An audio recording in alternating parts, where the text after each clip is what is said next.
What's up sur Bass TV les gars, big retour. Aujourd'hui, 3e édition des Relais Solidaires. Je suis en compagnie de monsieur l'ambassadeur. Bonjour monsieur, est-ce que vous allez bien? Ça va très bien, merci beaucoup de votre invitation. Est-ce que vous pouvez vous présenter pour les personnes qui ne vous connaissent pas, même si tout le monde vous connaît? Arnaud Guillois, je suis ambassadeur de France à Madagascar depuis un peu plus d'1 an. Je viens très régulièrement au lycée français de Tana et je suis très content d'être avec vous ce matin. On a quelques questions à vous poser, donc on va pas tarder, direction les questions. En quoi le Relais Solidaire nous a permis votre déplacement au LFT aujourd'hui? D'abord j'ai été invité, je ne m'impose jamais, et la proviseure du lycée français de Tana et puis les associations de parents d'élèves m'ont proposé de participer à cette journée. Et donc j'ai eu la chance de donner le top départ, de faire même un petit tour du terrain pour m'échauffer avec tous les jeunes qui sont là aujourd'hui. Et pour moi c'est un vrai plaisir parce que par ma modeste présence, c'est un signe d'appui, c'est aussi un signe de reconnaissance parce que ce relais de solidarité, c'est à la fois une journée marquée par le sport, on va en parler, mais c'est aussi une journée par laquelle les élèves et tout le personnel du lycée français de Tana ont fait preuve de solidarité. Parce que beaucoup de gens, beaucoup de professeurs, beaucoup d'élèves, beaucoup de parents d'élèves, beaucoup d'entreprises, beaucoup de partenaires ont mis un peu la main à la poche pour que le lycée français organise des actions de solidarité pour des établissements malgaches, et ça c'est formidable. Monsieur, comment percevez-vous le potentiel du sport, en particulier de cette course solidaire? Encore une fois, c'est des valeurs qui sont véhiculées, ça c'est très important. Et il y a une expression que vous connaissez, c'est mens sana in corpore sano, un esprit sain dans un corps sain. On peut pas, je pense, être bien dans sa vie, ou c'est plus compliqué d'être bien dans sa vie si on n'a pas une petite activité sportive, même modeste, même 1 heure de marche. D'abord, c'est bon pour son corps, c'est bon pour son esprit, et ce qu'il y a derrière, vous demandiez aussi un petit peu quel était le potentiel, c'est que c'est aussi une activité économique qui peut créer énormément de richesses au sens le plus noble du terme.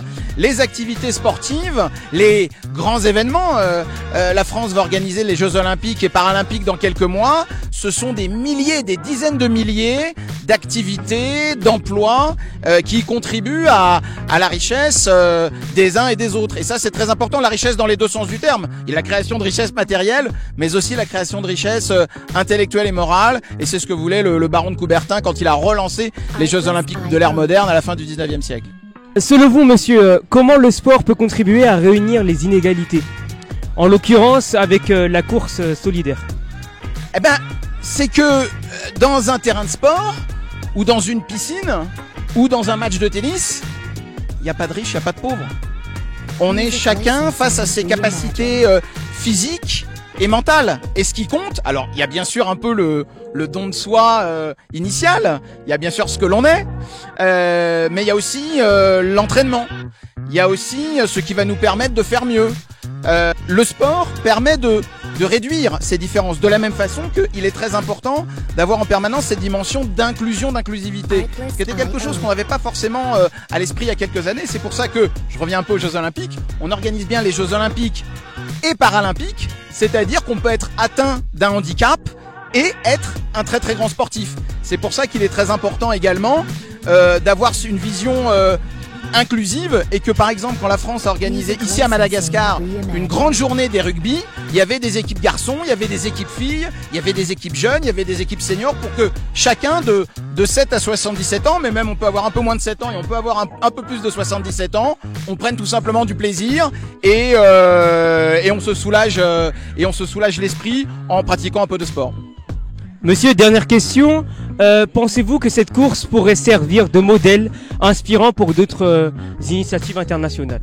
Je le crois. La France, l'ambassade de France va organiser tout au long du premier semestre 2024 un certain nombre d'événements à Madagascar pour marquer les Jeux Olympiques. Et que même si on est à 10 000 km de Paris, on puisse un peu, depuis Madagascar, participer. Et donc nous allons avoir un programme organisé avec les établissements scolaires français, organisé avec les associations malgaches, avec certains établissements malgaches, tout au long du premier semestre, sur la thématique du sport, de la solidarité, de l'inclusivité. Et donc d'une certaine façon, le relais solidaire de ce jour donne le coup d'envoi, même si on est fin 2023, à une très belle année sportive en France, dans le monde et bien sûr aussi à Madagascar.